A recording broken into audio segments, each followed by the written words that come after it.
할렐루야. 아멘. 오늘은 데살로니가전서 27번째 마지막 시간입니다. 오늘은 데살로니가전서 5장 23절로 28절 말씀을 통해서 그가 또한 이루시리라, 이런 제목으로 함께 말씀의 은혜를 나누려고 합니다. 사도 바울은 주님의 재림을 바라보면서 데살로니가 교인들이 그날에, 즉 주님이 재림하시는 날에 부끄러움을 당하지 않기를 원하는 마음에서 축복을 합니다. 하나님의 종들은요, 그 종들에게 주신 권위로 하나님의 이름으로 축원을 해요. 축복하거든요. 바울이 쓴 서신들을 보면 이런 축원을 통해서 아름답게 장식을 합니다. 바울은 이루시는 하나님에 대해서 평강의 하나님이라고 불렀어요. 그리스도인의 하나님은요, 어떤 하나님이냐면 평강의 하나님이에요. 아멘. 그의 백성들에게 당신의 평강을 주장하기 때문에 그래요. 이 평강의 하나님이 너희로 온전히 거룩하게 하시기를 축원한다고 말을 합니다. 그리스도인의 거룩은요, 두 가지로 분류가 되는데 그 중에 하나는 의인이 되는 거예요. 거룩하다는 말은 의인이 되었다는 뜻이거든요. 이것은 우리의 행함에서 오는 거룩함이 아니라 법적으로 인정하는 선언적인 거룩이에요. 그래서 우리가 예수를 믿는다는 것은 너무너무 귀한 거예요.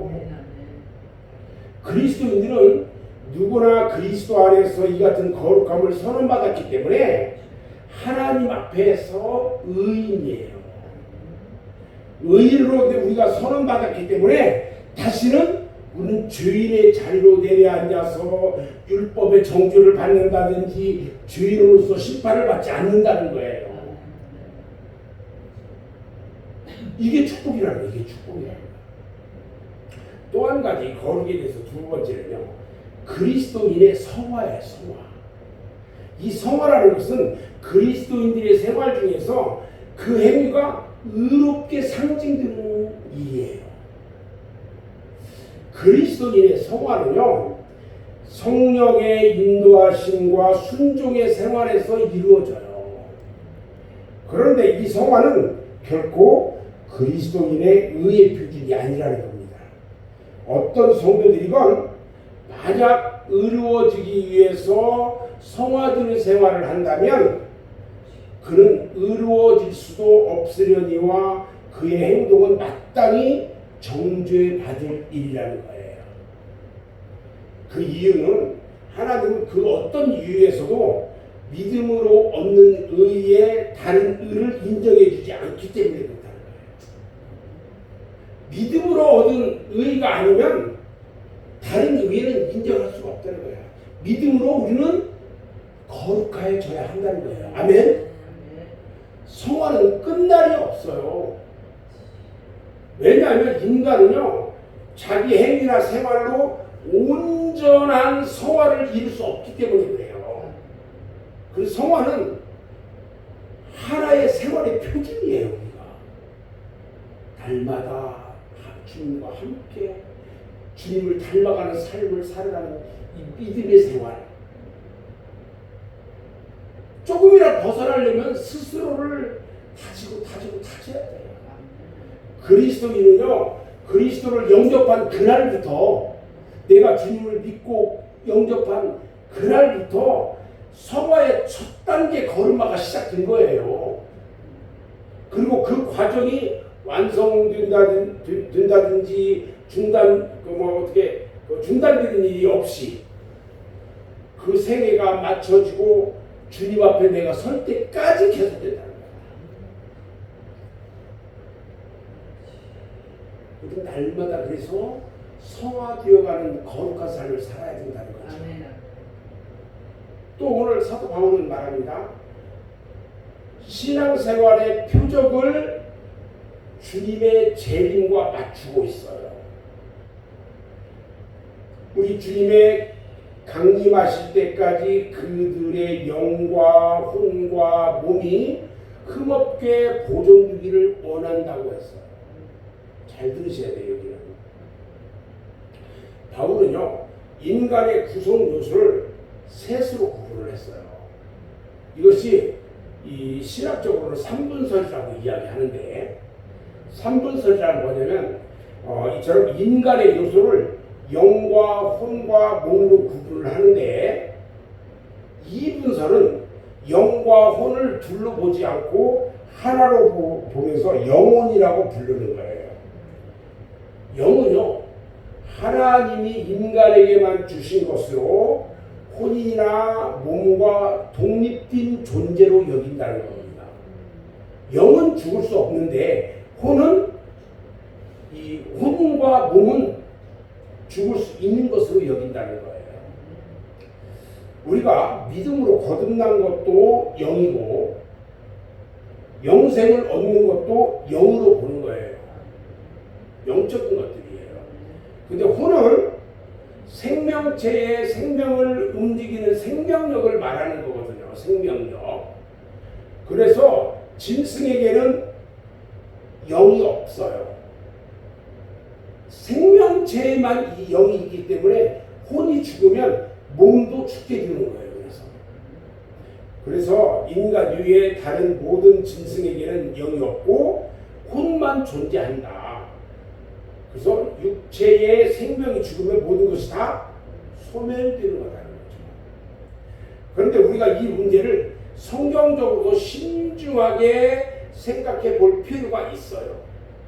왜냐하면 하나님께서 아담을 만드셨을 때에 아담에게 먼저 혼을 주시고 사람을 만든 후에 그 속에 다시 영을 부어준 것이 아니라는 거예요. 창세기 2장 7절 말씀을 보면요, 여호와 하나님이 흙으로 사람을 지으시고 생기를 그 코에 불어넣으시니 사람이 생명이 된지라고 했어요. 우리 이 말씀 잘 봐야 돼요. 코에 생기를 불어넣으심으로 생명이 되었다는 말씀은 사람은 짐승들처럼 혼과 몸을 구분하고 또 영을 따로 구분하신 것이 아니고, 코에 생기를 넣으실 때에 영과 혼이 하나가 돼서 아담을 살려낸 것으로 해석을 하는 거예요. 그래서 인간은 영과 혼이 별도로 존재하는 것이 아니에요. 영 따로 혼 따로 있는 것이 아니고 영원한 생명체인 영, 육체의 생명체인 혼 구분되지 않고 하나로 만드셨어요. 그래서 몸이 죽으면 몸과 영혼은 완전히 분리돼요. 그래서 육은 땅에 묻히게 되고 영은 하나님 앞에 가서 심판을 받게 되는 것으로 말씀해주고 있다는 거예요. 아멘. 이것이 이제 되게 어렵게 제가 이야기를 했는데 간단해요. 그래서 영과 혼과 몸이 흠없이 보존되기를 기원한 사도 바울의 언급은요, 표현상 영과 혼을 구분했을 뿐이지 영이 있고 혼이 따로 있어가지고 이 세 가지가 보존될 수 있기를 원한 것은 아니다, 이 얘기예요. 이해가 돼요? 자, 만약 혼이 영과는 별도로 존재해가지고 인간의 생명을 주관한다면요, 혼을 보존하는 일에 그 일에 대한 어떤 성경적 교훈이 있어야 돼요. 그런데 그런 것은 없고 육체에 대한 이야기만 있다는 거예요. 바울의 이 같은 권면은요, 영은 인간의 말씀과 성령의 내주로 보존되고 혼과 몸을 그리스도와 연합하는 생활로 이것이 거룩한 생활의 열매를 맺는 일로 보존되기를 원하는 것이었어요. 저는 이제 데살로니가 전서를 이제 마무리하면서 주님의 강림은요, 죄를 심판하시기 위함이기 때문에 흠과 점이 없어야 한다. 그러나 이 같은 그리스도의 성전은요, 내가 이룰 수 있는 것이 아니에요. 내주하시는 성령이 하시는 거예요. 그래서 그가 또한 이루심이라고 말씀해주고 있는 거예요. 여기까지 데살로니가 전서를 7월 30일 오늘 마지막으로 마치고 내일부터는 8월 1일이죠. 데살로니가 후서를 이제 강의를 하는데 아마 이 당분간 끝날 때까지 거의 말씀만 동영상은 나가지 않고 말씀만 우리 새벽 묵상을 통해서 나가도록 그렇게 하겠습니다. 여기까지 마치겠습니다.